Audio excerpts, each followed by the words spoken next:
કેશોદમાં ગણેશ ચતુર્થીની જોરશોરથી તૈયારીઓ સાથે ભગવાન ગણેશની મૂર્તિઓનું નિર્માણ કાર્ય અંતિમ ચરણમાં પહોંચ્યું છે। કેશોદ શહેર અને ગ્રામ્ય વિસ્તારોમાં ગણેશોત્સવ દર વર્ષે ધામધૂમથી ઉજવાય છે। આ સમય એવો હોય છે જ્યારે ભગવાન શિવ અને માતા પાર્વતીના પુત્ર ગણેશ 10 દિવસ માટે ધરતી પર પોતાના ભક્તોની સાથે રહે છે। ગણેશજી ભક્તોના દુઃખ દૂર કરી તેમને સુખ સમૃદ્ધિના આશીર્વાદ આપે છે। ગણેશ ઉત્સવની રાહ ભક્તો આખું વર્ષ જોતા હોય છે। ગણેશ ચતુર્થીની ઉજવણી દેશભરમાં ધામધૂમથી થાય છે।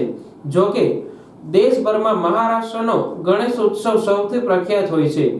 10 દિવસ માટે ગણપતિજી પોતાના ભક્તોની વચ્ચે રહે છે। ગણેશોત્સવ ભાદરવા માસની ગણેશ ચતુર્થી તારીખ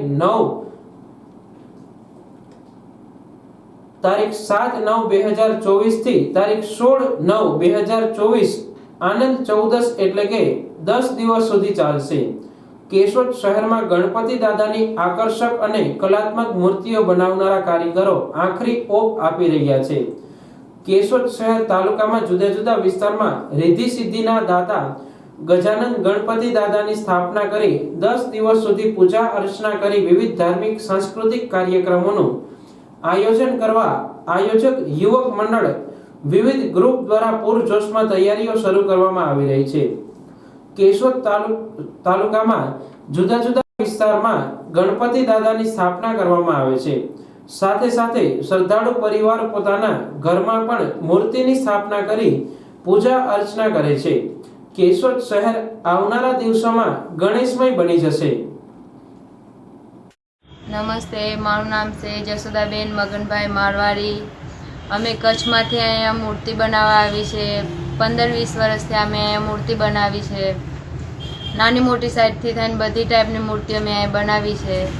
કેટલા વર્ષથી અહીંયા બનાવી છે। આમાં ઘણી મહેનત કરી છે, ઘણી કામગીરી કરી છે, હાથથી પણ કરી છે, ઘર મશીનથી પણ કરી છે। આમાં નાનાથી કરીને મોટી સાઈઝ લગીને 9 ફૂટ લગીને છે અમારી આગળ। તેમાં પાઘડીવાળા છે, પછી રાજગાડીવાળા છે, શેષનાગવાળા છે, સિંહાસનવાળા છે, લાલબાગના રાજા છે, ઘણી વેરાયટીની મૂર્તિ બનાવી છે। વાસી બનાવી છે ગણપતિ બાપાની કેશોદ ગામની અંદર જ બનાવી છે। અમે અહીંયા જ વેચી છે ને મૂર્તિ પણ અમારી સારી રીતે હાલે છે। અહીંયા કામ પણ અમારું સારું હોય એટલે અમારી આગળ મૂર્તિ ઘણા લોકો લઈ જાય છે એમાં અમે પણ સામેલ હોય। મૂર્તિ લઈ જાય એમાં અમારી આગળથી કોઈ કચાશ ના હોય, સારી મૂર્તિ હોય। કોઈ આવે તો એમ જોવે તો ખુશ થઈ જાય, બહુ સારા છે બાપા। કેશોદની અંદર જ અમે અહીંયા કેટલા વર્ષથી આ મૂર્તિ બનાવી છે, 15-20 વર્ષથી આ પણ અમારું સારું હાલે છે એમ।